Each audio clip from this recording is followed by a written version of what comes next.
Hello. Sorry, I was just trying to get a bit of an issue with some technology there. Let me just check again. I'm going to try and. It's not going to work, is it? Anyway, welcome to MOTH News. This is a live special. Let me just make sure my mic is on. I don't think it is. No.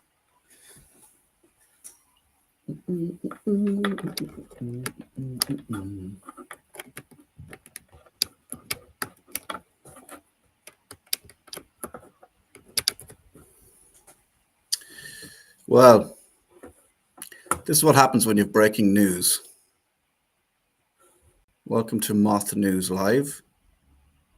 I hope the video is okay. I hope the sound is okay. I'm just going to have to go with it. If anybody's watching and they have an issue with the sound or the video, just let me know. There seems to be a little bit of a delay. I'm sure it'll be fine. Okay, so this is a MOTH News special about Dundrum House IPAS Centre. And I've misspelled Aaliyah's name there, so apologies, Aaliyah, before I even speak to you. Aaliyah is a resident at Dundrum House, and she has recently been moved to River Oaks and Roscommon, and we will find out why. I'm just going to try and play this video. I'd like you to watch this video, and this is Aaliyah's daughter being prevented from going to school by a man who, in fairness to him, he's just doing what he's told. He's security with Dundrum House, and he's just in the video. He did say at one point in the video, you can video away there, so I'm not talking to you. John can move. I was She's going to school. She's not. Okay, let's see. No, tell John to move. He's communicating. No, he's not. What am I? I'm standing it. Am I blocking the thingy? John is the one blocking the way, Lisa. That's what I'm saying. Let our kids go in and we'll discuss on your own. No. Yeah, so that is John. I'm not talking to you. John can move. I was She's going to bear school. with me now because it's a little bit Okay, slow. let's see. Hmm? No, tell John to move. He's communicating. No, he's not. What am I? I'm standing it. Am I blocking the thingy? John is the one blocking the way, Lisa.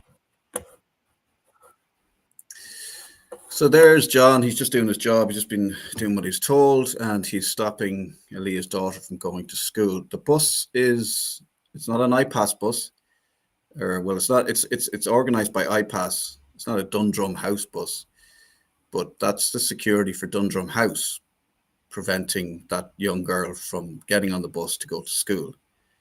It's her only way of getting to school, and you can hear her mom there talking to John about that. This is just one of the things that Aaliyah's had to deal with in Dundrum House. I'm going to have a chat to her now and find out what's been going on. Aaliyah, thanks very much for joining us. I hope you can hear me, and I hope there might be a little bit of delay. Just kind of had to jump on this quickly, so we'll work through it. It's all good. How are you today? I'm surviving. Thank you for having me. You recently left Dundrum House and you're now in Roscommon. Is that true? And how is it there? Yeah, I moved to Roscommon on Friday.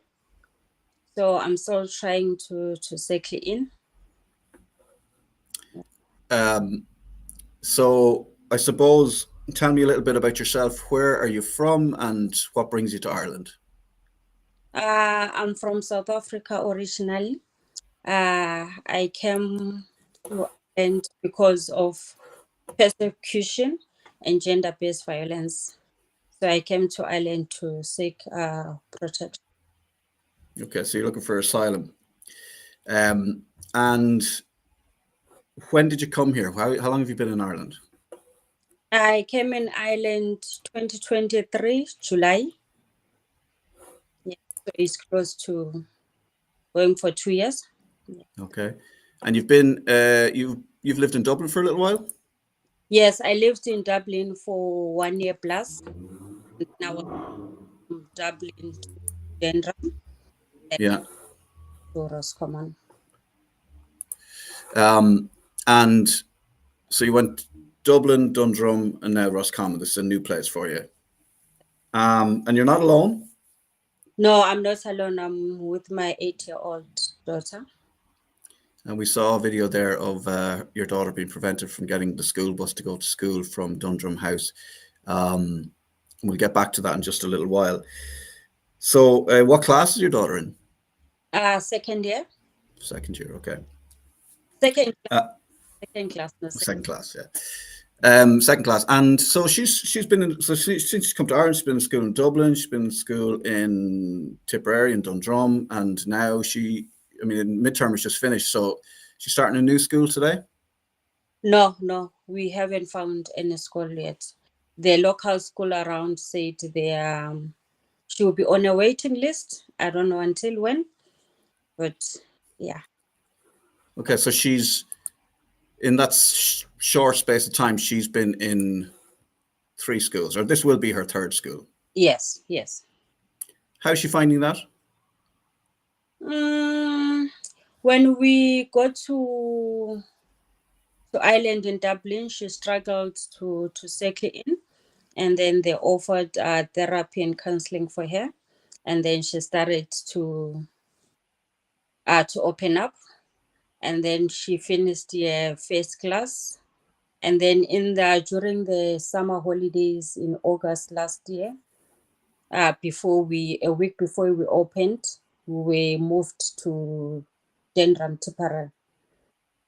And then she's been attending. Then she started 2nd class in Tipperary until midterm. Yeah. And how's she been getting on? Because I know she was making good strides with the therapist in Dublin, and then she had to move. So, how's she getting on now? Was the therapy continued when you moved to the new school? No, the therapy didn't continue. Although the school, a previous school from Dublin, they wrote to IPAS asking them to reconsider our relocation so that they can continue with their therapy, because they had already made arrangement for academic studies, including the therapy. Unfortunately, we didn't get any response for that. And then in Tipperary, she wasn't offered any therapy. Okay, so when she was in school in Dublin, obviously she was having difficulties because you've come to Ireland, it's a new country, making new friends, new school, new way of teaching, new subjects, everything. So in Dublin, she had some counselling, they were making good strides, and then you were told you were going to be moved. So the school in Dublin requested that she stay where she is in Dublin because of what they had implemented for her, and it was working for her, and they wanted to keep her there because they were just about to start implementing these changes for her, and it was working. They wrote to IPAS. You heard nothing back from IPAS, and you were moved to Tipperary anyway, and then nothing was put in place when you got to Tipperary. Yes, exactly. Nothing was put in place. And I didn't get any response, even the school themselves, because they wrote on my behalf and my daughter. The school. So you heard nothing back. And how's she been getting on then? I presume it's been difficult for her without the therapy and being in a new school. Yeah, in Dundrum, we went back to square one.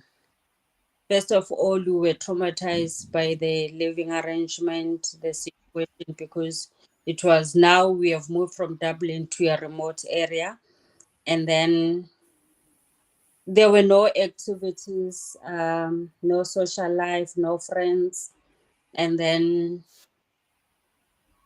even the doctors, we didn't have any GP close by. So There's no GP close by to Dundrum House? No. Do you not have access to a GP? I didn't have a GP in Dundrum. Would that not be something that you'd need if you were living in Dundrum with a child? I mean, whatever about yourself, but also for a child, you'd need access to a GP. Is that not something that's made available to you by IPAS? No. They started. So, I was referred to one doctor who ended up helping all the ladies through my help. Someone referred me to this doctor, and then he started seeing me, and they started helping all the. Okay, so a local doctor just took it upon himself to he helped you, and then in turn he just, as a good guy, he just, and then he started helping everybody else. Yes, but there was nothing put in place, although we were promised that there is going to be an in-service doctor. So today, yeah, there was none. So you were told to be a doctor, there wasn't a doctor, and you arranged it yourself. You're a bit of a doer. You get things done. So you arranged yourself, and then everybody else started using that doctor. And shout out to that doctor for doing that. I mean, that's very good of him. It's good to see that some people in Ireland are looking after you. So tell me. So she should have been in school today in Roscommon, but she isn't, because now you have to find a new school and she's starting from square one again. Yes, yeah. She's supposed to be at school, but unfortunately today we're looking for a school, and the management here in the local school, they said she will be in the waiting list. So we tried the one in town, but they haven't responded. So we'll wait and check tomorrow if we get any response from. How's your asylum application coming along? First time when I applied, it was denied in 2023, and then I did an appeal again, and up to now I haven't received any response from them. So I've been, yeah, I haven't received any response, and you know, when you are from South Africa, you cannot work until your immigration status has been settled. So I cannot work. Even now, studying is very difficult because they are a market permit. So without the labor market permit, no immigration status, you can't do anything. No studying, no working. So you're stuck. You're staying in the house doing nothing. Okay, and do you get an allowance? Do you have Yes, some money? yes, I do get my weekly allowance, but now I have to transfer it from Dundrum to Roscommon, which maybe it can take a few weeks for me. Yeah. How much is your allowance? Do you mind me asking? Sorry? How much do you get? Do you mind if me Oh, I asking? get 38 for myself, 38.80, and then my child gets 29. So in total, it's like 68, yeah, 68 something a week. Okay. Okay. Well, look, best of luck to you with the asylum process, and it's very hard. I don't think people understand. A lot of people wouldn't understand just the waiting around. Your life is on hold. As you said, you can't work, you can't study. Well, it's very difficult. So you've kind of just in limbo, just waiting. So that's got to be hard. So I hope that they come to some resolution very soon. Yeah, it's a distressing situation, and also causes mental health issues, anxiety, because we are just nothing compared to the other nations that after 6 months when you are in Ireland, the issue with the labor market, they can work. Unfortunately, for people coming from a safe country, You're not allowed to work, and that's different in Ireland. So what happened with Dundrum House? Because you were moved from Dublin to Dundrum House, which you did in good faith. And so tell me, why have you been moved again? I mean, have you been just moved on? Do you feel like you were thrown out? Like, what's the reason for your move? I was thrown out. Let me put it that way. I was thrown out. You feel like you were thrown out? Yes, they didn't want me there as much as I didn't want to be there, but they made my living conditions unbearable to be there. Hmm.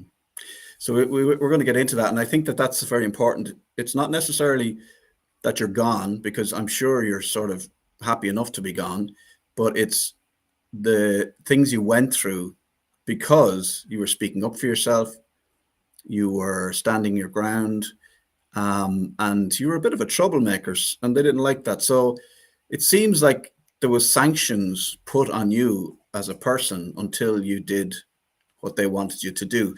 So tell me about the arriving at Dundrum House, and you're not staying in the hotel because, as you told me, they weren't ready for you. So they hadn't finished building things. They hadn't finished the work. So they put you into Kilmore houses. Is that right?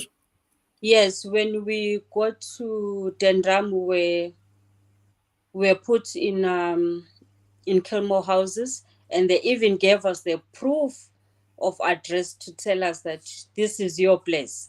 But unfortunately, they were not ready. The houses were dirty. The house had spider webs, dusty, everything. And then there were protesters outside. And then when they saw that it was women and children that were there, and then they came to check on us. And that's where they realized that we needed some cleaning materials, of which they went to buy. And then they brought them for us. And then we had to clean first before moving into the into the So yeah. So I just want to reiterate what you just said. So when you arrived, there was protesters outside, and I'm sure that was concern for you. But actually, when you got into the houses weren't clean. There was cobwebs, there was dust, there was dust on the beds. So you guys had to clean the houses yourselves just to live in them. They weren't ready. They weren't fit for human habitat. But you weren't given any cleaning products.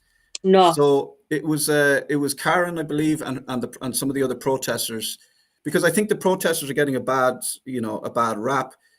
They came to your help and they gave you the cleaning products so that you could clean your own house in Dundrum House. These Kilmore houses are part of Dundrum House as well. So it was the protesters that help you, and not actually. Did management help you with cleaning products? Did they come and explain and apologize for the state of the place? On the first day when we arrived, the protesters, like when we were going there, first it was hostile. We were also scared because we didn't know that there would be people protesting for like on our arrival. But on that same day, later on, the same protesters, they came to give us the cleaning equipment. We didn't get it from IPAS, we didn't get it from the management. It was the ladies from the who were protesting outside who gave us materials. And And we then, never apologize for that. yeah, so you had to clean your own rooms basically, and the idea was that this is temporary, or you didn't know. You just moved in and that was it. But you were to move into the hotel. Now there's still building going on in the hotel. Yes, So the hotel was not in use. So when we got there, the hotel, no one was staying there. And then all of a sudden, because we had complained about security and the house, because some of the houses there was still smell of paint, and some houses the locals, the doors couldn't close properly. So that's when they decided to move the ladies, to offer us to move to the main hotel. So when we went to check the hotel, the situation, how it was, we realized that Kilmore houses was much better than the hotel. That is why we remained in the Kilmore houses while they are yes, moved to the main hotel. so the hotel, they were still building. It sounds like they rushed you in because of security, because the doors in the houses you were staying in wouldn't close properly. The security wasn't great, so there was people wandering around. I know you mentioned to me before about cars driving in, taking photographs. You didn't feel very secure, so they said they'd move you into the hotel. You're an asthma. You have asthma, is that right? Yes, yes. So you can't move into a hotel that's still being built because the dust and obviously the noise then of the drills and all that kind of stuff. You just said no, I'm not going to move in there. I'm going to stay here until it's finished. Yes, we took pictures. They were building, putting some pipes, the electricity, painting, while the ladies with children were staying in that house. Were So some of the ladies happy to move into the hotel? they were not happy, but I don't know, it was their decision, but they felt like they had no other option. And some of the ladies, they had just arrived in Ireland, so they didn't know any, yeah. So they didn't know the rights, and they felt like they just kind of had to do what they were told. And there was probably a little bit of, I presume they were told, look, this will be better. But then they ended up living in the hotel where the building was still going on. It was noisy, builders around the place. It's not ideal for somebody who's just arrived from a foreign country, probably has children. Yeah, I mean, I can understand why you said no. And do you feel like the fact that you wouldn't move affected how you were treated then subsequently? Yes. I became a target from there on. That I don't know if they felt like thought I was special or I wanted I don't Special know, treatment? but it wasn't like that. It was a matter of providing a proper housing for us, because where we were, they moved us. It was okay. We were surviving in Dublin, and we had never had any complaints or any harassment from the management. And we had integrated with the society. I was doing voluntary, even for IPAS offices, I was going there to volunteer. So at the end, when I was in Dundrum, getting the treatment that I was getting from the people that I was volunteering from, it was kind of hateful and painful. I'm sorry to hear that. I apologize on behalf of myself and my fellow country people. That we know Jeff Leo owns Dundrum House. Obviously, there's a management team there as well. There's IPAS, so we're not necessarily all of those people. You're very welcome to come on and we'll get you on at a later date to explain your side of the story. But like there's something to there's a few 100,000, let's just say, and that's modest. That's the kind of money you're talking about that's been taken in by the owners of somewhere like Dundrum House. You could be talking up to $1 million a month. You could be talking 200,000 a week. It's a lot of money. So what were the facilities like then? What were they providing you? What was the food like? The food, it was also in one of the main item that we also complained about to IPAS and also to the management. The food was, let me say, not up to standards. Yeah, if I'm correct to say that. And sometimes I will get bread that have stalled, like overstayed. And the only explanation sometimes they'll say no, because it's we keep it in the fridge, or yeah, that is why. But that bread, when you take it, and let's say we take it to your room, or it will work up with you'll find that there is green stuff coming out. So you wonder, even if the bread was kept in the deep freezer in the fridge, it wouldn't go so bad the following day. Yeah. So you were sort of saying, look, the bread is stale. They were saying, no, it can't be stale. We keep it in the fridge, or it feels like that because we keep it in the fridge. And then if you brought it back to your room the next day, there'd be mold on it. So it doesn't make sense that it was fresh, So give me an idea of a breakfast, lunch, and dinner. What we getting? I mean, apart from the stale bread. Breakfast, it could be bread and boiled eggs, and then there's also cereals, and then fruit was for kids, especially when they're going to school. And then for lunch, it's soup and soup and bread. And then dinner, it could be rice or chicken or pork. Yeah. So because the ladies didn't like food, the number of people going to the dining hall started to go low because people didn't like the food that was offered. People preferred buying their own food because Wasn't it, good enough.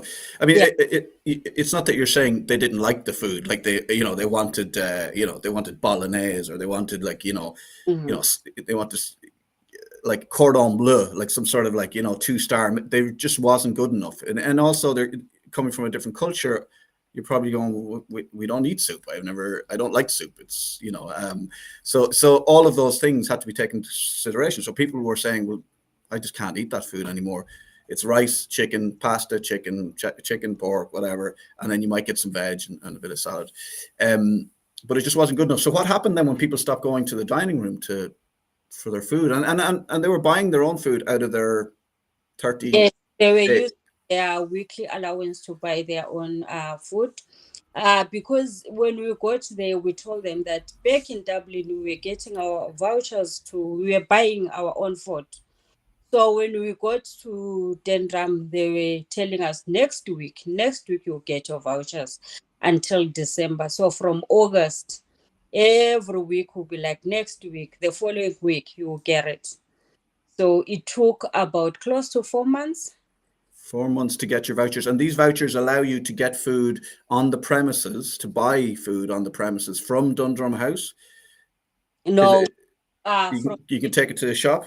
yes, we'll be taken to Lidl to go buy our own food. But when they introduced the vouchers, I was excluded from that.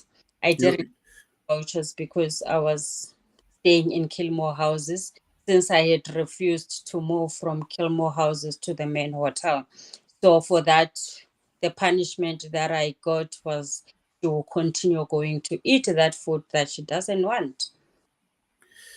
So you was it said to you that that was the reason, or are you kind of going, look, I was causing a bit of trouble, so they said you're not getting your vouchers. How did they explain to you about the vouchers?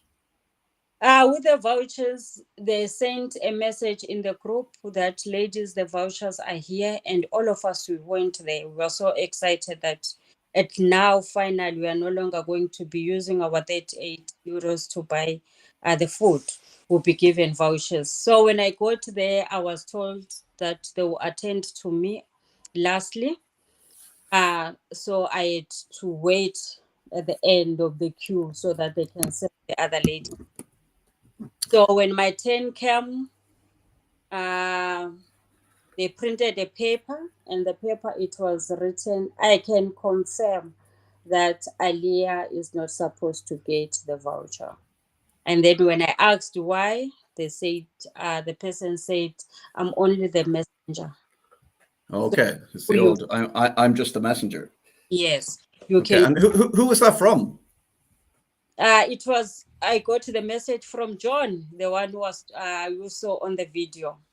Oh, John. So he was just there doing his job, being told, not to give Aaliyah any vouchers. She has to keep eating in the dining hall.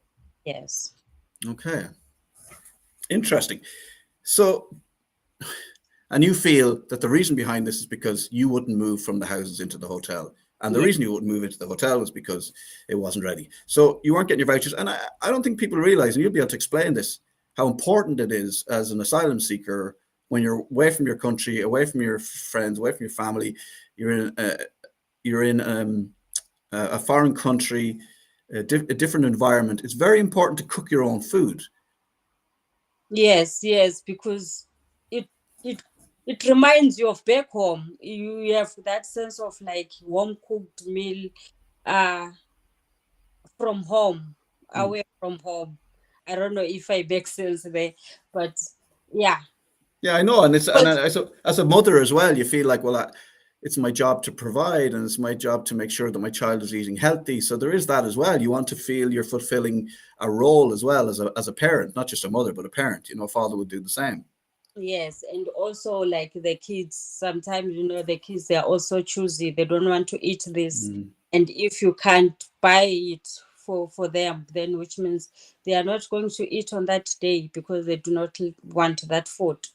So Yeah, I mean, I have a child myself, and he's not a child anymore, but he was always very particular when it came to feeding and eating, and it turned out that he was neurodivergent, and it wasn't that he just didn't like it and he was being difficult. It was just because he couldn't take that food, the sensation of it, the taste of it, the smell of it. It is a thing for people. It's not like the children are being naughty.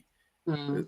There's foods that certain children can't eat, and I know back in the day you'd be made eaters, but that's traumatic, and that's not exactly what we want either. So it is very important to cook your own food. You weren't given the vouchers; you had to keep eating in the hall with everybody else, with anybody else that chose to, and that was fine then, was it? Yeah, it didn't bother me that much. I was like, anyway, okay, it was a disadvantage because which means I was going to continue by using my weekly allowance to buy my food because I wasn't going to the dining almost every day. I So would what would happen? You'd get your allowance. This was your own money into your own account or whatever way they give it to you. You could get the bus then. Was there a bus then to the local shops, and you could go and buy as much as you could with your allowance to feed yourself? because Dundrum, like we it's a remote area, so we relied on the transport provided by the Dundrum management. So they used to take us for shopping Tuesday, Yeah. day and also Saturday. Okay. And did anything ever happen that you needed food and there was no bus going to the shops? Did that ever happen? Was there? We normally like you buy enough until you know that the Yeah, fourth just in case. day, then I'll get a chance. Again, the bus that they're offering. It's a 8-seater bus, so it's only one trip. So it's first come first serve. So if you're number 9, which means on that day you are not going to go, you have to book another day. So which means you A pay whole week. another a So chance. how many people were staying in Dundrum House if there was an 8-seater going to do the shopping every week? Uh I think when we got there, we were like 23 families. 23 families. Yes, 23 families with mothers with one, two, others have got 3 kids. So in total, I don't know how many we were including. But yeah. But That's a lot of people to go to do their weekly shopping, but there's only 8 seats every week. I presume you guys are helping each other out and giving shopping lists to yeah, friends to do for you and stuff. yeah. Yeah. Um, but what happened when you started cooking your own food? Then you could just go in the days you weren't cooking your own food. You could just go into the dining hall and have dinner in there. Yes, when because I was buying my own food, so I hardly went to the dining hall, but once in a while I would just pass by if there's something that you would like to have, and then we take, You'd and then have a look. Yeah. uh, and then that was it. But then now, because I don't know, they want to bring more people to Dendram. So I don't know whether they didn't want the new people that are coming in to find the troublemaker Aliyah, so she has to go. So they decided to deprive me from getting food from the dining hall. And then that one affected me because I was doing my work placement and I didn't get a chance to go do the shopping. So which means I was going to the dining hall regular now because my child had to eat. But now because they were seeing me every day and it seems they didn't like it, so they decided to cut the food. So I was not getting the vouchers. I was not getting any meals. The only thing that they providing for me was the roof over my head only. The room which you'd cleaned. So, Yes. so you weren't allowed to go into the dining hall anymore. You Yes. weren't given vouchers. you're buying your own food, because they'd be, IPAS will have given Dundrum House an allowance for you. Like everybody, there's a per head, per capita, per person in the place, you get a certain amount of money. So I wonder what was happening to that money, that they weren't passing it on to you in the form of vouchers. So you feel like, yet again, because you hadn't moved out of the house, you hadn't moved into the hotel, they wanted to bring more people in. You were a bit of a troublemaker. They didn't want to see that. Obviously, they wanted the house as well, because but more specifically, you were writing to IPAS and complaining. Do you think that that's the reason they weren't getting more people? So, Yeah, I think so. And one of the most hurtful thing is that they stopped me from eating from the dining hall, and IPAS is paying for my accommodation and food. The workers, the people who are still building, renovating that place, they would allow them to eat the food that is being paid for me to eat. But me, I'm not allowed to eat. So okay. that I found it crazy. How can you do this? These people, they don't stay here, they come to work, but you offer them my food and you don't allow me to get the food. So, And they didn't care. At least if they had punished me. But what about a child? yeah, why was the child not allowed to eat in Yeah. the dining hall? Hmm. Um, And the other thing, when they cut the food, they also cut the transport. So now I cannot go buy my own food. I cannot go to the dining hall. I'm not getting the vouchers. So literally stay in the house and die. and With how far was, if you had to walk to Lidl, how far would it be? is 30 kilometers away. It's 30 the kilometers. and the town where they take us, where we go do our shopping, is 30 kilometers away. And you've got to go there because you've only got 30 something, totally maybe €60 a week to do everything. Your toiletries, if you need some new clothes, if you need, obviously, then food. So you've got to go somewhere. You've got to go to a supermarket. You can't be going down the local shop because, we all know what convenience costs, That's the only shop that they will take you.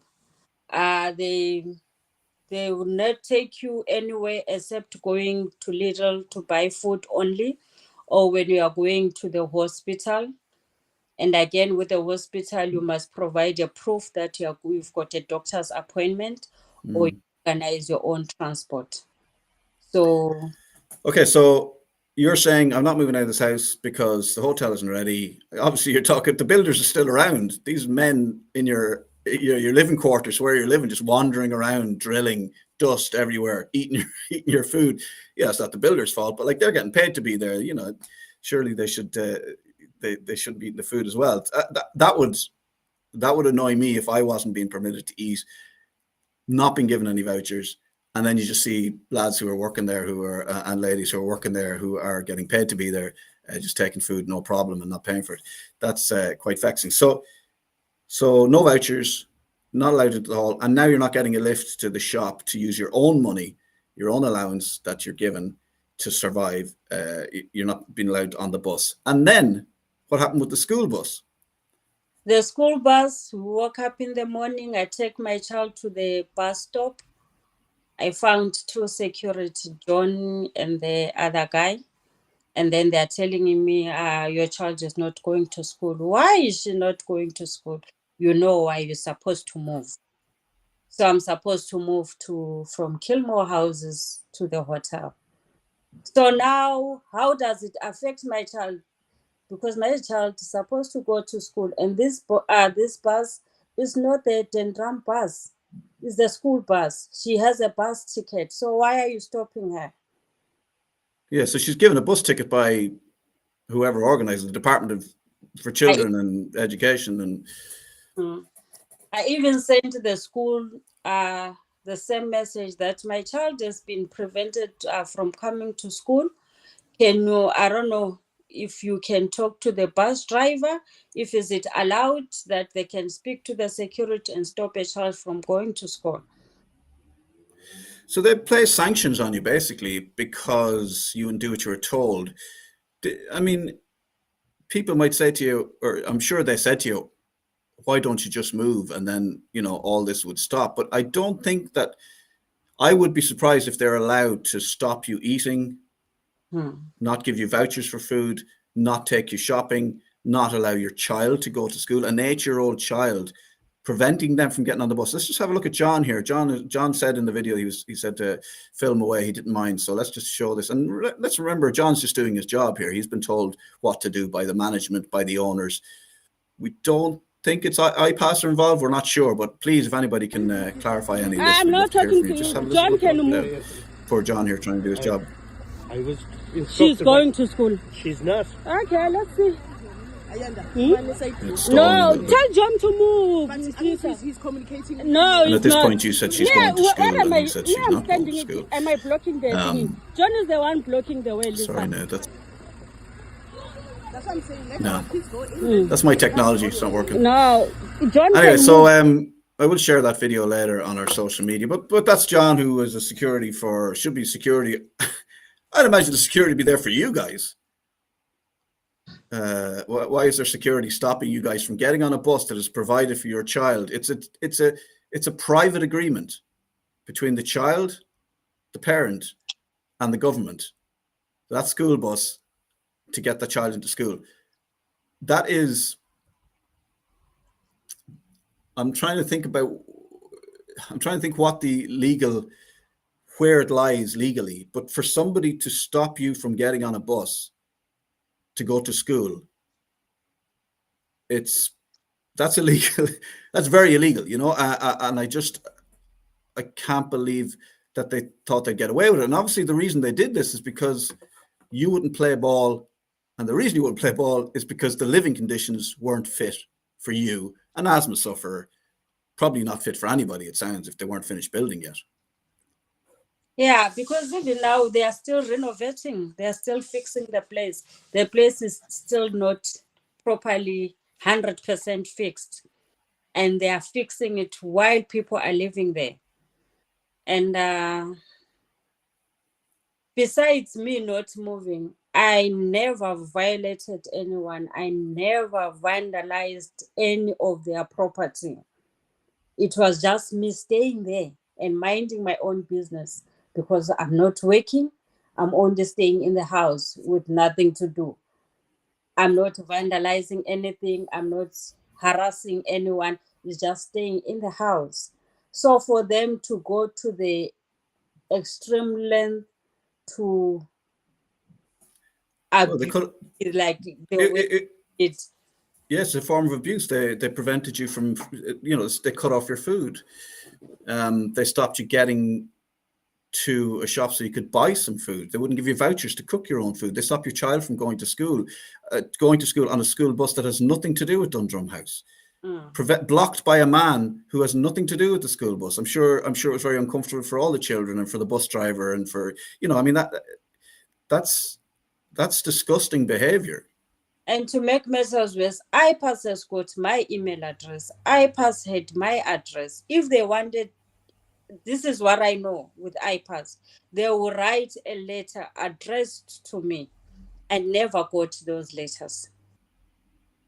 I never got those emails. It was a word coming from the management. It's coming from IPAS. It's coming from IPAS. Even my social worker tried to contact IPAS. Even now, we are still waiting for the email because all along we've been asking that, can you move, can I go back to where I was so that my child go back to the school, because the school is still willing to take her and continue with the therapy. So my fight was going back to Dublin. But then it turns out they've sent it to Roscommon, which is, you know, which is nice. You know, it's not quite Dublin. You know, it's got its own charm. But I'd imagine if IPAS had taken a very serious decision to not give you vouchers, to not give you access to transport to get into a shop, to stop your child getting on a bus, I'm sure if that would have to be a very official letter you'd get for them to let you know that they would never take that step, I'd imagine. Yeah, they were supposed to write a formal letter to me or send me an email. Because last time I had a friend that I met in Dublin. She stays in Limerick. She had to go to your management to ask for the IPAS complaint paper so that I can fill it out, because I was telling her that I do not have food and then I don't know what to do. And that center, they sent me a letter, a form to fill and complain to IPAS, of which IPAS responded and say they've got a volume of letters or emails that they are going through. So they will contact me and discuss the issue. So they were too busy they just had a backlog. They're busy. It's a busy time for them. There's a lot of, Yeah. they've a lot to deal with. They're probably understaffed. I doubt that they're being stopped from getting food or going to school or being allowed to buy food for themselves. It's the thing about this that strikes me is, like, when you come to a country and it's a foreign country and you don't really have much control. You don't feel like you have much control because you're waiting on the asylum process. You're waiting to hear from that. Then there's the appeal, and then you're waiting from that. You're waiting around. It's been very difficult for you to study. You can't work. You don't have any say in your life, really. Things are just happening to you. So it makes sense to me that you would make a stand and go, well, this is one thing I can control.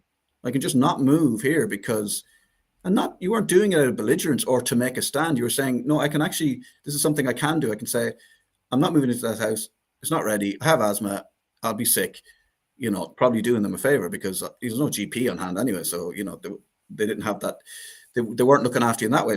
So it makes total sense for you to go, no, it has to be a line. You have to have a boundary. It's very healthy for people to have a boundary and go, this stops here. I've been agreeable. I've done this, I've done that, but I'm not doing this. Is the last straw. Yeah. Well, look at I don't know what to say to you. Only apologize that you've been through this. Is it better in Roscommon so far? I mean, look, it's not going to be great anyway. It's a difficult thing to do, to come to another country and look for asylum, and it's not going to be 5-star, but we are not looking for 5-star. 4-star. No, we know.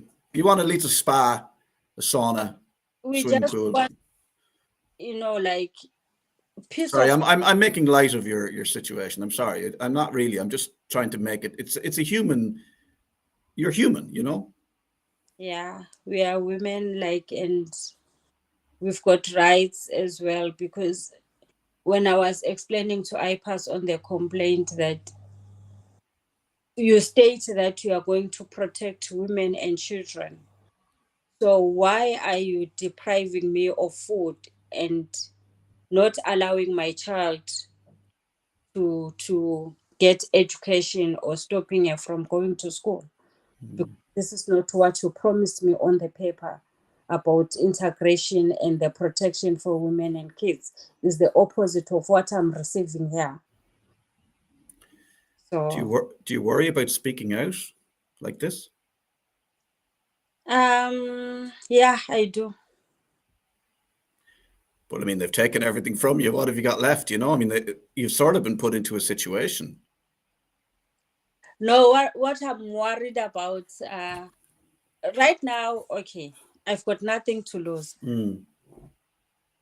Back home, because they don't know where I am. So. And that would be bad if you had to go back home and that's not an option for you. Yes. Because of what you've escaped from. Yes.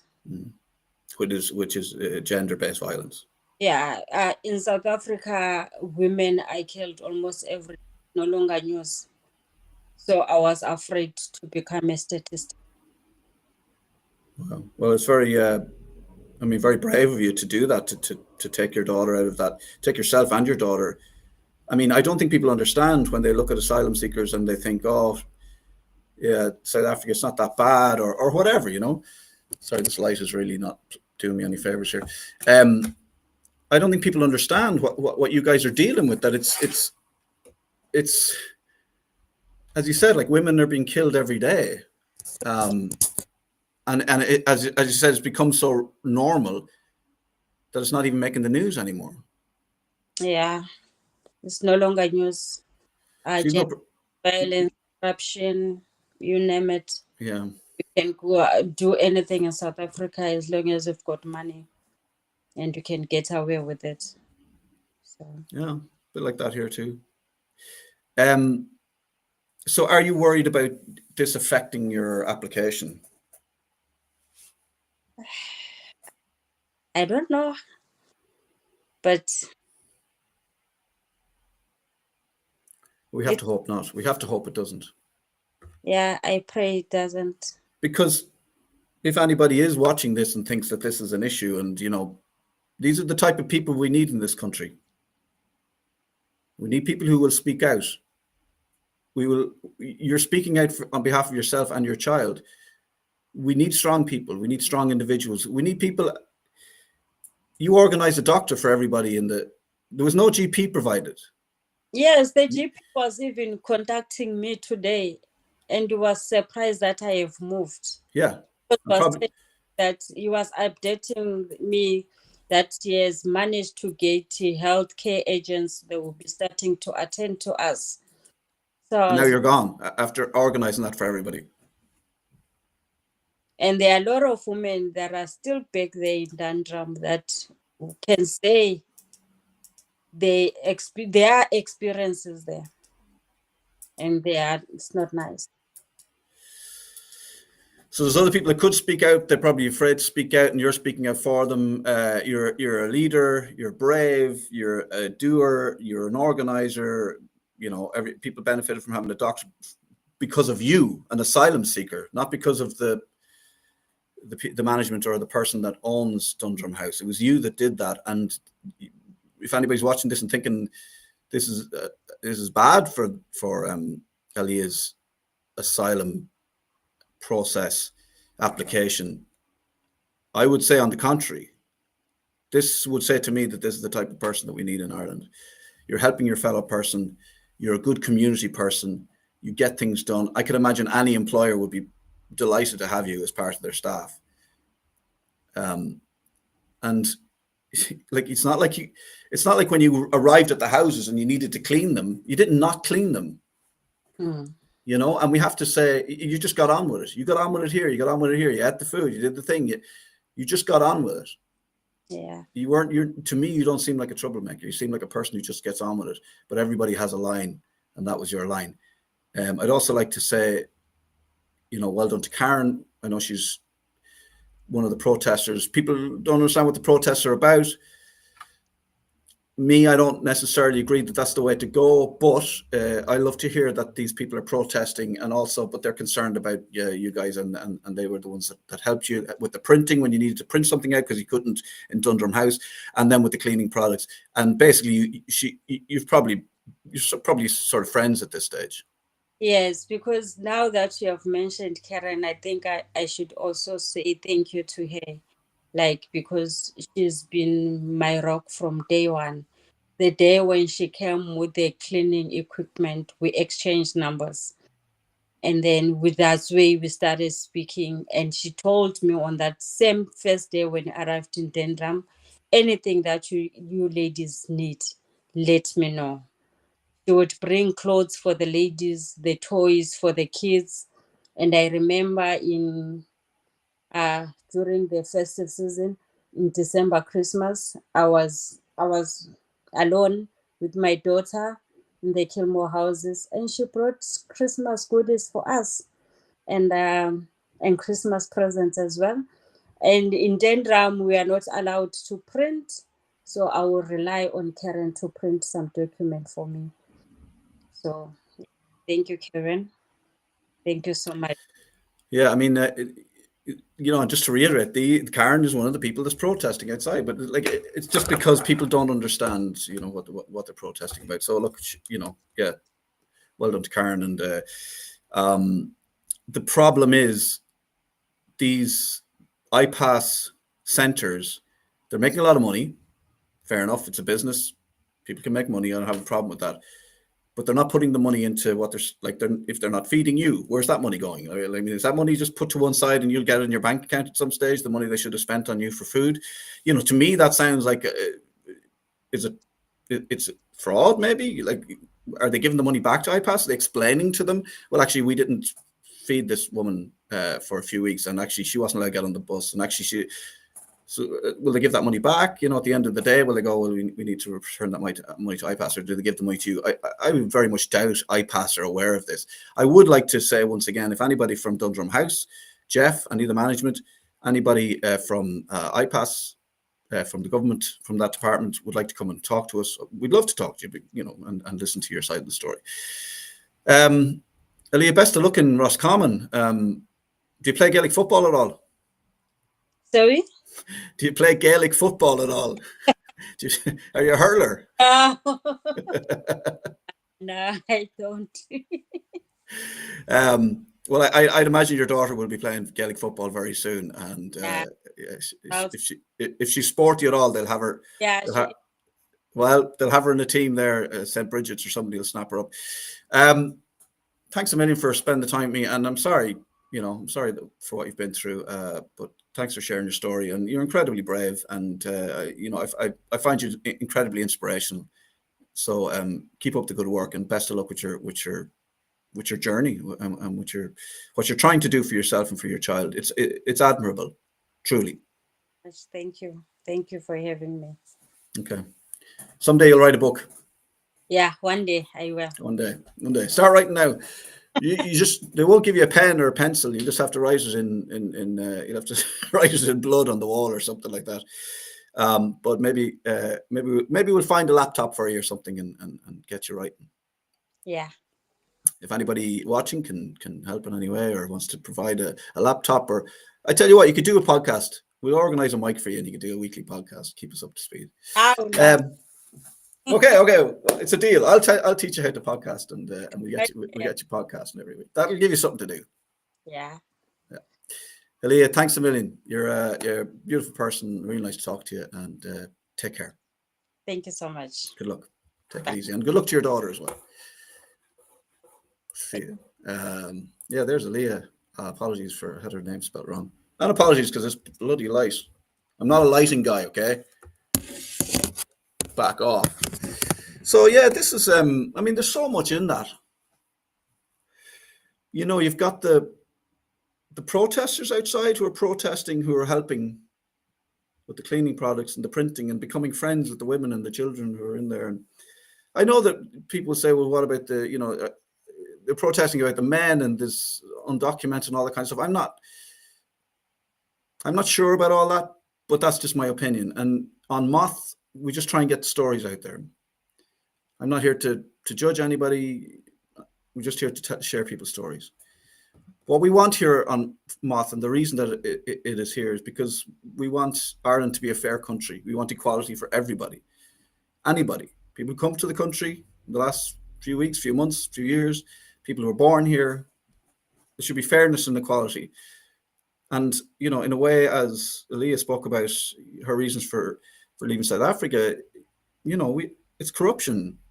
And when we talk about fairness, we're not talking about fairness between, you know, Karen, who is a resident of the village of Dundrum, which has kind of been in a bit of a state now because of Dundrum House and what's been done to it.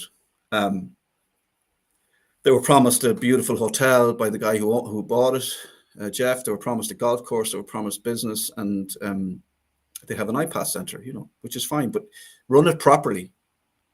Look after the people. You've literally got people who are protesting about the IPAS centre and how you're running it, and they're helping the residents, the asylum seekers. Like, take a good hard look at yourself. You're taking this money.